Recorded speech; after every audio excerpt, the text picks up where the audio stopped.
जय हिंद दोस्तों, मीरा भाईंदर में एक बुज़ुर्ग व्यक्ति की हत्या की घटना सामने आई है।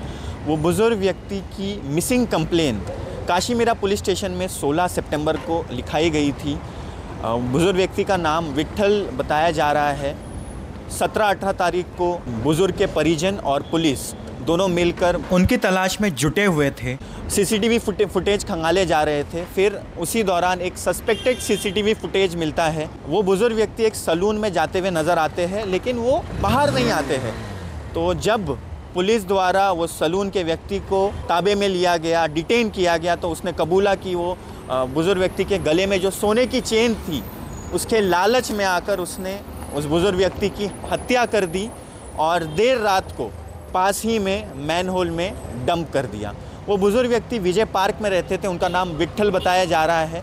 ये अपने आप में एक चौंका देने वाली घटना है कि एक लालच की चक्कर में एक 75 वर्ष बुज़ुर्ग की जान ले ली गई।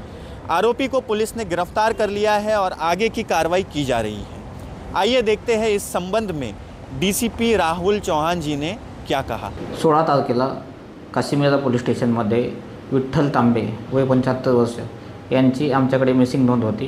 मिसिंग नोंद होताच 17 आणि 18 तारखेला मिसिंग व्यक्तीचे नातेवाईक व पोलीस यांनी वेगवेगळ्या ठिकाणी शोध घेतला। त्यांनी वेगवेगळ्या ठिकाणचे सीसीटीव्ही फुटेज चेक केले असता त्यांना 18 तारखेला एक सस्पेक्टेड सीसीटीव्ही फुटेज मिळाले। त्याच्यामध्ये असं दिसत आहे की जो मिसिंग व्यक्ती आहे तो 16 तारखेला दुपारच्या वेळेस एका सलून शॉपमध्ये जात आहे आणि सलून शॉपमध्ये गेल्यानंतर एक लेट नाईटला 16 तारखेला एक आरोपी व्यक्ती मिसिंग व्यक्तीची बॉडी बाहेर ओढताना दिसत आहे आणि ते बॉडी घेऊन तो महानगरपालिकेचे जे ड्रेन्स आहेत त्याच्या मॅनहोल्समध्ये तो बॉडी टाकताना दिसत आहे।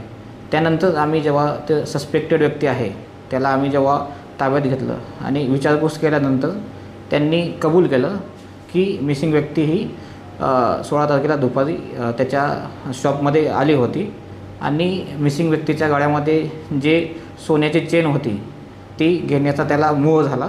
त्यामुळे आरोपी व्यक्तींनी मिसिंग व्यक्तीचा गळा दाबून हत्या केलेली आहे आणि हत्या केल्यानंतर त्यांनी जे बॉडी आहे ती महानगरपालिकेच्या ड्रेन्सच्या मॅनहोल्समध्ये टाकलेली आहे आणि आता आमचा ह्याच्यामध्ये पुढील तपास चालू आहे।